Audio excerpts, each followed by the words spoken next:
meeting of the Senate Finance Committee will come to order. We are going to meet until 10 a.m. and hope to be done before then, so we don't need to recess. Otherwise, we'll return after session ends to complete the agenda.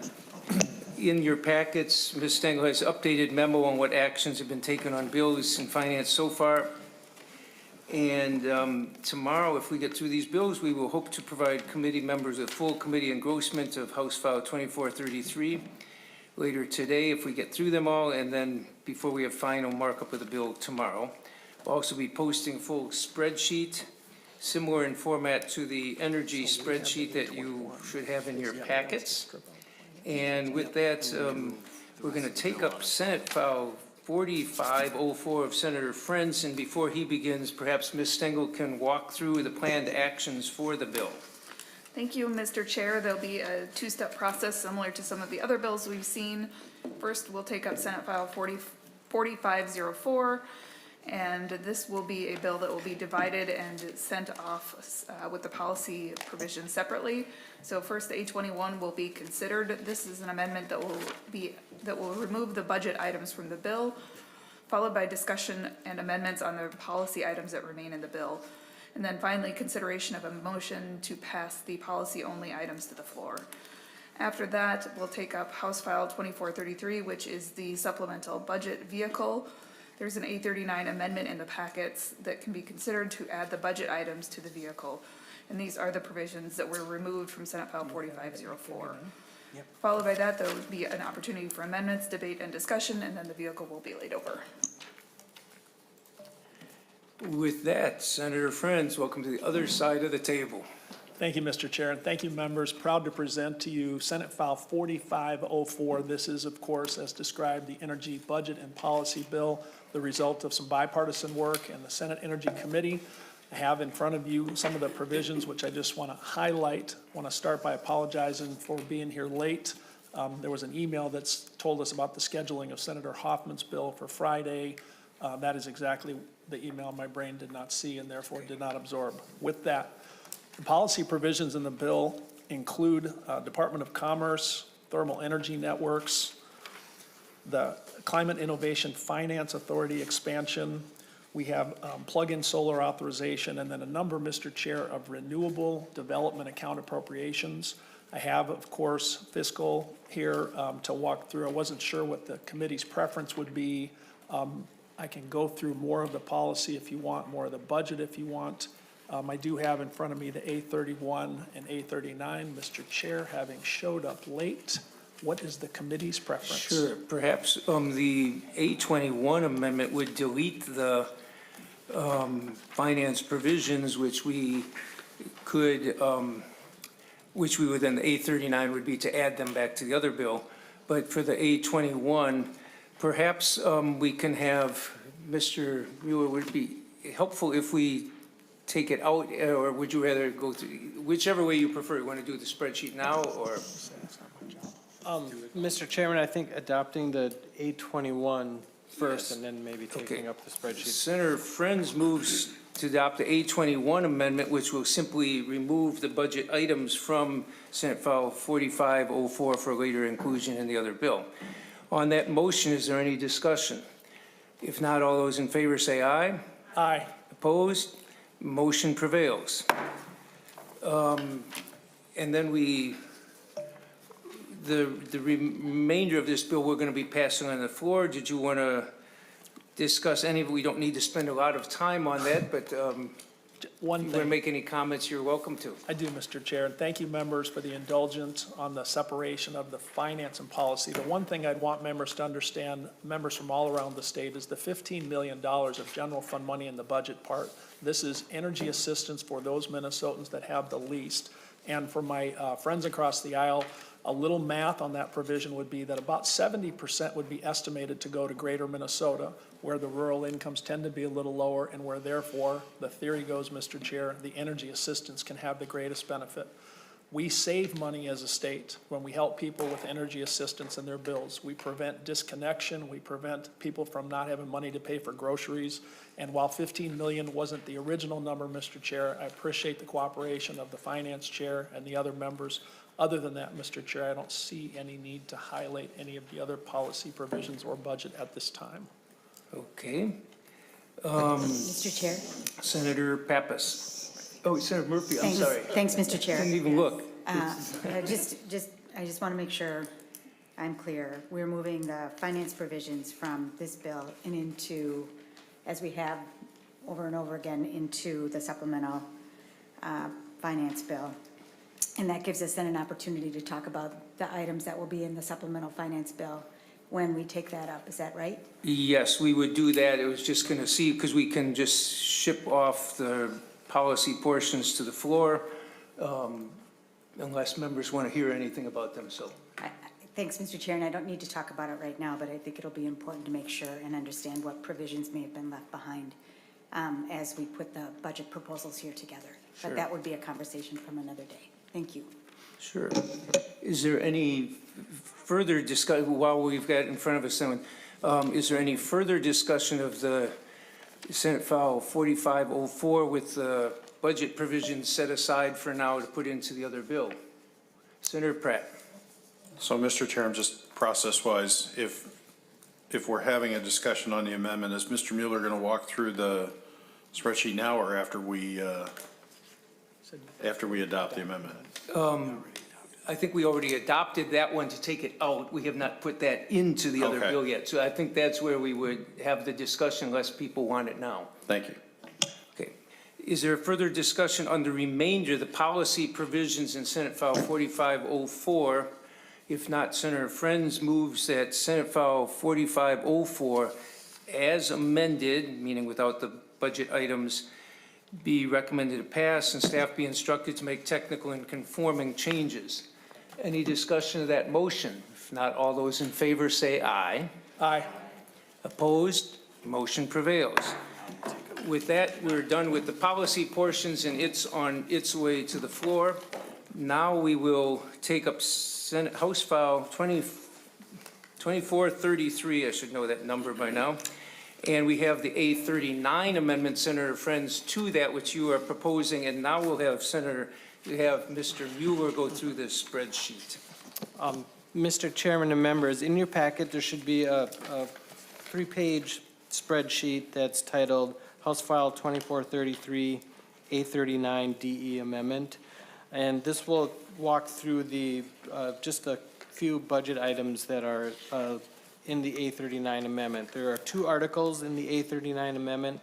Article 13, the first one, has three different fiscal items in it that are non-RDA. And then Article 14 will be the renewable development account, separate appropriations for that. So I'll go through those separately. Article 13 there's three fiscal items in Article 13. The first one is on line 3 of the spreadsheet. This is a provision from Senate File 4281, Senator Hemmingson-Yager. It deals with thermal energy networks. There's a $40,000 cost to the Public Utilities Commission and an appropriation in the bill for that. And those costs are recovered again back through the PUC. Any basically operating dollars that goes with the PUC gets recovered back in an assessment. So it has a net general fund of 0 for that item. The next item is on line 6 is the supplemental energy assistance grants. This is the $15 million one-time appropriation. It's sort of an addition to a LIHEAP program. And this is from Senate File 486, Senator Dibble. The other item in this article is dealing with the Petro Fund. It's a item from Senate File 3477, Senator Weber. And this program would allow extra costs to be reimbursed through the Petro Fund for new piping and other pieces that are not currently covered. And there's a couple sections in the bill that deal with this. The program would sort of be capped at $4 million per year for 10 years for these new items. So the cost of that, you'll see on line 7. The additional costs over the $4 million is for the admin costs at Department of Commerce, but it's about $4.258 million in fiscal year 27, and then after that it's $4.2 million per year after that. And then there's also revenues that will be coming into the Petro Fund. The way the Petro Fund works is whenever the balance of the fund goes below $4 million, a new 2 cents a gallon fee clicks in for 4 months that goes back into the Petro Fund that pays back. So with the addition of this new program, the Petro Fund will sort of be spent out at a faster pace. So the click on of the 2 cent per gallon fee will have to happen more often, is sort of the way we're tracking that here. And you can see that the revenue part of this is on line 15. It's just showing a $5.6 million per year additional revenue coming into the Petro Fund because they're anticipating the click on of this new fee, of the existing fee to happen a little bit more often. So that is it for Article 13, or the first part of the energy finance portion of the bill. The next part of the bill is the renewable development account, and this is Article 14. There's a total of $39 million of new appropriations or transfers that are coming out of the renewable development account. The first ones on the spreadsheet, there are 10 projects going through the Department of Commerce, and you'll see those on starting on line 19, $800,000 to the University of St. Thomas microgrid project. Next one is $3.5 million for a green hydrogen project for the city of St. Cloud. $5 million for anaerobic digester system. $2.25 million for the Kalamazoo geothermal system. $2 million for the Minnesota Energy Alley. Another $2 million for ammonia, hydrogen, and renewable energy certificates. $500,000 for the Great Plains Institute to study distributed ammonia. $2.57 million for the McAllister College geothermal energy system. $715,000 for the City of Becker biomass facility, and then $3 million for the geothermal system at the Heights. And this $335 million would be going through the Department of Commerce. There's also a provision in the bill that sets aside $250,000 total of admin costs, which equals to be about $25,000 per grant. And that is done this way in this bill instead of doing the 5% that is in statute. The next part of the spreadsheet, there's also some appropriations going to the University of Minnesota. There's 3 different RDA appropriations. $1.5 million for green ammonia power research, and then there's 2 separate appropriations going to the Natural Resources Research Institute. That's on line 32, $650,000 for geological hydrogen research, and then $750,000 for next-gen iron ore. Next one, there's 1 appropriation going to the Pollution Control Agency dealing with the emerald ash borer disposal at the city of Shakopee, and that's $3 million. Line 39, there's 1 appropriation going to the Department of Agriculture, and this is for a green fertilizer production facilities, $4 million. And then the last appropriation is going to the PUC, and this is $300,000 for the advanced nuclear study. There are 2 also transfers. These are similar to appropriations, but they're being tracked as transfers because it's going into some existing programs. Geothermal planning grants, $2 million, and then $4.465 million for pre-weatherization grants. These are existing programs that have both a mix of general fund and previous RDA appropriations that some additional money will be going into. So between the appropriations and the transfers, there's $39 million of RDA spending in this bill. The last page of the spreadsheet just nets out the general fund, and that just nets out the money from the thermal energy networks ends up being 0, so there's $15 million in new general fund spending in this bill and 39 of the RDA. And that is it for the spreadsheet. Thank you, Mr. Mueller. Questions from the committee? Senator Pratt. Thank you, Mr. Chair. And since seems like we have a few minutes, Senator Frentz, I appreciate that you've got the nuclear study in the bill, and I'm just kind of curious, how is this going to be different than the other conversations or studies that we've had? Thank you, Senator. Thank you, Mr. Chair. Thank you, Senator Pratt. It has a couple differences, but I think the main difference is it carries the support and approval of the Prairie Island Indian community and Xcel Energy, so that our previous nuclear study work and the Senate Energy Committee did not.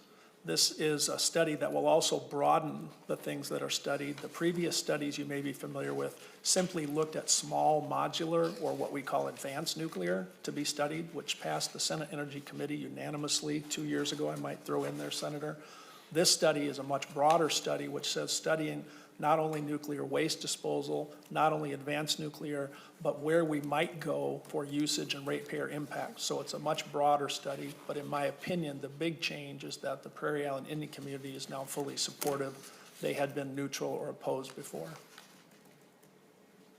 Senator Pratt. Thank you, Mr. Chair. And will that also include recycling of nuclear waste? Mr. Chair, Senator Pratt, yes. And I appreciate that the study now does look at the costs and nuclear waste issues and so on. And I don't have more questions about that. Does anybody else have questions or discussion of anything in the energy finance article here? Senator Frentz, real quickly on the LIHEAP supplemental program in the general fund,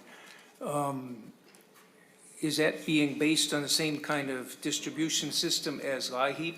Yes. So Thank you, Mr. Chair. The same federal definitions, the same intent also, which is those that meet the LIHEAP definitions. This mirrors Senator Dibble's past work on LIHEAP, and you may notice also that in the spirit of the bill, Senator Dibble has the provision Mr. Mueller talked about for the pre-weatherization account. So we're trying to help those Minnesotans that have some lower incomes save on their energy bills in both provisions. And Senator Frentz, I know, yeah, because the need is very great in that area, and I appreciate the effort to help address this, because a lot of Minnesotans, costs are very high. Further discussion on the amendment? If not, Senator Frentz moves the 839 amendment, the provisions, the finance articles for the supplemental finance bill, the ones that came out of his other bill. Is there any discussion on that motion? If not, all those in favor say aye. Aye. Aye. Opposed? Motion prevails. Thank you, Senator Frentz. Thank you, Mr. Mueller and Ms. Severson. And with that, the next bill we're taking up is, I think, a fairly brief one, but Senator Port, we're told, had a conflict until 9 to 9:15, so she is supposed to be here anytime in the next few minutes, but I think we will be in recess until Senator Port arrives, and then this is the Campaign Finance Disclosure Board Civil Fees and Penalties. And perhaps, Ms. Stengel, could you tell us what we're planning to do with that, the actions for that before she gets here? Thank you, Mr. Chair. Yes, Senate File 4196, as you just referenced, will be taken up, and Senator Port will give an overview of her bill, and then we'll lay that bill over and take up House File 2433, which, as everyone by now knows, is the vehicle. The A55 amendment is in packets, and that will put the contents of 4196 into the vehicle. And Senator Port has another amendment that is also in the packets, that's the A63, which I believe she will be offering, and then there will be any time for any other amendments, debate, and consideration, and then the vehicle will be laid over. Okay. And with that, we will be in recess until Senator Port arrives, which we expect within 10 minutes.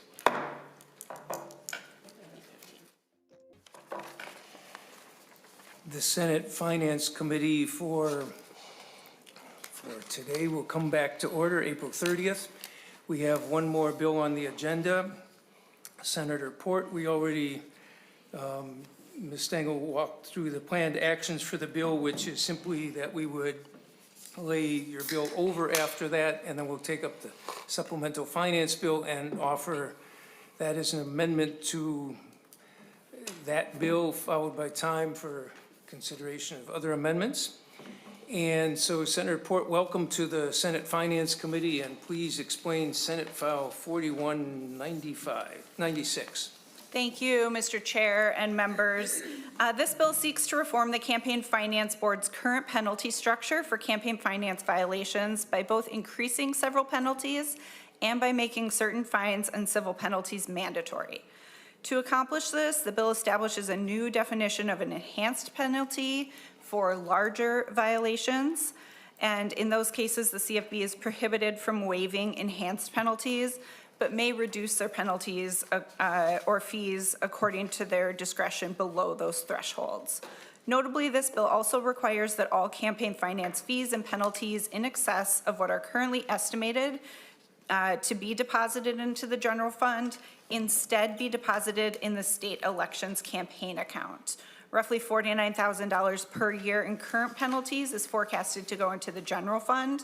And while it's still unclear how this bill will change those amounts, this structure intends to have that revenue neutral impact on the general fund. But we do feel that because these violations are really violations against voters, most often late reports that come after an election when voters can't see where large contributions came from until after the date that they voted, that really this money going into to the state elections campaign account gives back that voice to candidates and voters and moves away from big money. And the new penalties are in effect for reports due on or after August 12th, which is the day after the primary, to make sure that as we're moving into this general election, people have an opportunity during the primary to understand these and really put them into effect for this election cycle. And I can go into as much or as little detail as you need. There are penalties for willful, false, or incomplete statements or reports, willful record-keeping violations, willful failure to report a material change or correction, willful failure to collect a discrepancy between, to reconcile a discrepancy between reports, failure to file reports and statements. And I think, Mr. Chair, the biggest thing, and these were changes we made in the Judiciary Committee, was making sure that that willful standard was the same throughout. There previously were some confusion about that. We also raised the penalty amounts so that they don't affect sort of that small volunteer treasurer.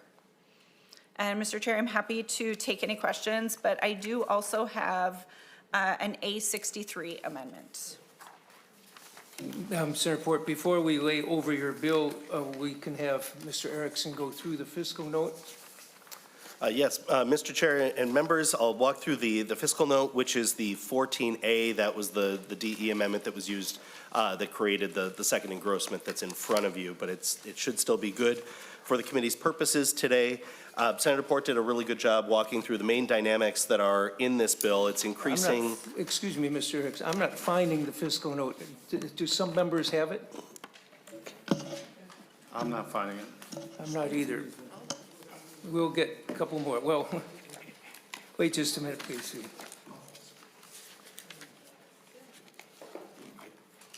I can borrow somebody's. Okay.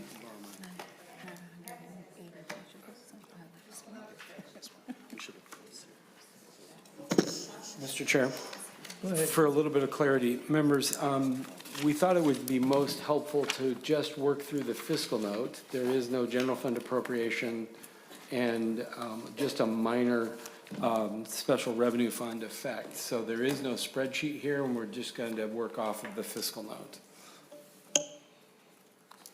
And Mr. Erickson, now, Senator Pratt and I, who did not have them, now have them, so go ahead and work through the fiscal note. Yes, Mr. Chair, I will continue.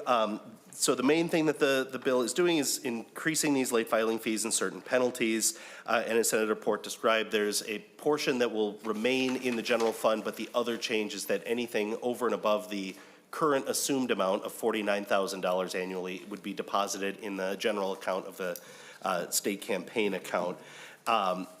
The Campaign Finance Board has looked backwards to figure out about how much those fees would have been in the last several years, and those are the numbers that are showing in the tables. So that would be a gain of $22,000 in fiscal '27, of $3,000 in fiscal '28, and $2,000 in fiscal '29 to that state campaign account, which is in the special revenue fund. So that's what you're seeing in the tables.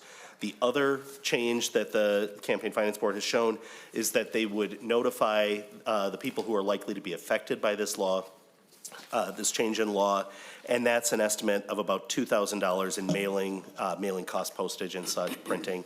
And the Campaign Finance Board has said that they would absorb that cost. So the net change is what you will see as a gain to the special revenue account, and that's really all that's moving in this bill, and why Mr. Nauman says there's not a spreadsheet for the entire thing. Sure, and if any members of the committee have questions, I see Mr. Sigurdsson's here, who I assume is willing to answer questions, but not here to speak to the bill. Okay. Is there a discussion on the bill, or the language here that we're talking about before we do? Senator Pratt. Mr. Chair, yeah, I would like to have Mr. Sigurdsson come forward if you might. Welcome to the committee, Mr. Sigurdsson, and please identify yourself, and Senator Pratt may have some questions.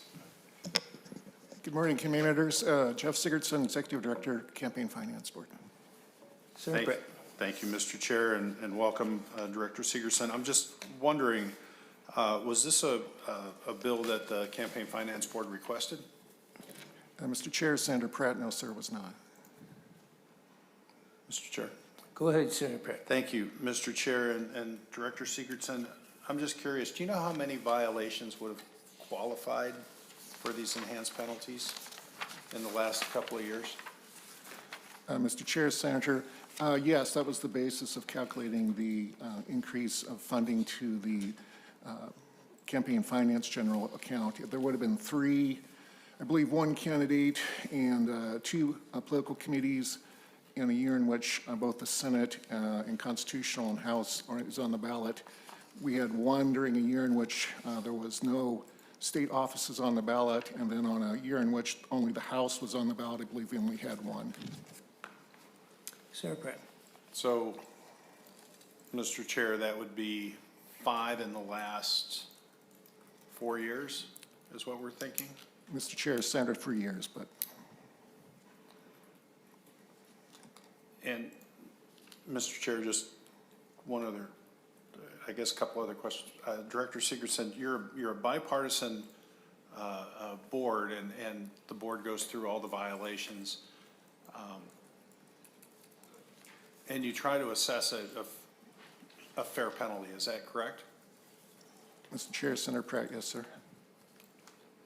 And, Mr. Chair? Continue. Thank you, Mr. Chair.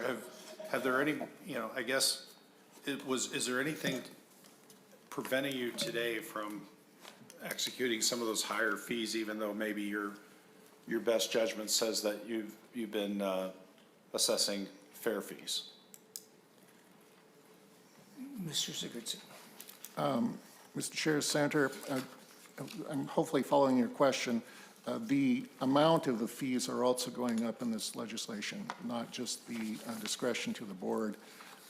The discretion still remains with the board with fees that are when a violation doesn't show new expenditures or contributions of over $100,000.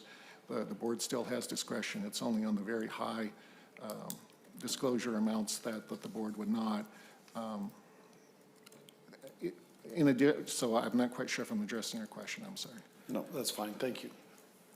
Mr. Chair, if I may. Senator Porton. I think it's important to remember that many of these fines that currently exist in statute were up to $3,000. So if you have a report where you have $1 million donation or a $500,000 donation that you don't disclose in that 24-hour reporting period before, or your pre-filing report, and you don't disclose that until after the election, when it's no longer information that voters can use. Currently, the max is $3,000. That is an absolute, that's not even a slap on the wrist. That's just the cost of doing business for these large, super PACs and dark money. And the spending in Minnesota is increasing just as it is around the country, with state house races drawing more than $2 million, total spending over $162 million, with $105 million going to U.S. House and Senate races, a figure that's doubled since 2016. So I think, every year we're seeing increases, and every year they're figuring out how to sort of skirt the systems. And Minnesotans deserve to know who's spending money in our elections. And that's why these reports are critical. And so the update to these allowing up to 4 times the amount of the infraction makes it not just the cost of doing business, but actually makes people think, and we think to some extent deter this behavior. Senator Pappas. Mr. Chairman, Senator Port explained part of what I was going to say is that when we had this in judiciary, I just wanted to make sure that a volunteer treasurer wouldn't get caught up in making a mistake. So that's why we reimposed the up to, so that the board would have that discretion to be able to decide. But for these really large contributions, I agree with Senator Port. They should know what they're doing, and that's not a situation where there's a mistake. That's much more of an intentional last-minute donation that then doesn't have to be reported till later with very minor consequences, as Senator Port said. Further discussion? If not, we're going to lay over Senate File 4196, and then Senator Port has the A55 amendment, which takes that language and would put it into the supplemental finance bill. So we'll take from the table House File 2433. And Senator Frentz offers the A55 amendment. I have the A63. A63, that's a... Got it, understand. Okay. Senator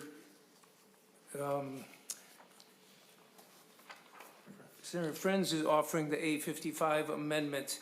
Is there further discussion of that amendment? If not, all those in favor say aye. Opposed? Motion prevails. Now you have the A63 amendment. Yes, thank you, Mr. Chair. The A63 amendment simply ensures that this also applies to special elections. It was a piece that we had missed before, so this just puts in the cross-references to the subdivisions that govern special elections. And in this case, again, could you read the last minute things that are failed to report it are how large they have to be? $100,000. So if I were to take $100,000 and make a expenditure on behalf of a legislative campaign the last week, if I don't report it, then I'm subject to the big fine. But Exactly. you're protecting the little treasurers and so on who are volunteers, I understand. So this would add in special elections. Is there any, Senator Frentz offers the A63 amendment. Is there any discussion of that amendment? If not, all those in favor say aye. Aye. Opposed? Motion prevails. With that, those are now going to be, that's now added to the House File 2433, and that bill is now laid over. Tomorrow, we are going to begin at 9 a.m. in this room to do the markup and final passage of the supplemental finance bill, which we're hoping, Ms. Stengel, do you have any idea when the I don't know what they call it, engrossed version of this will be available to people? Mr. Chair, I would expect that we'd have a version to post early this afternoon. That would be very helpful. And we will, so tomorrow we will take up the supplemental finance bill. We also have to finish the human services omnibus bill that we took up yesterday. And then we have the health provider scope and licensing bill. With that, we will finish out our week. And with that, no further business for today. We will see you here tomorrow at 9 a.m. Thank you, Senator Port and Mr. Erickson.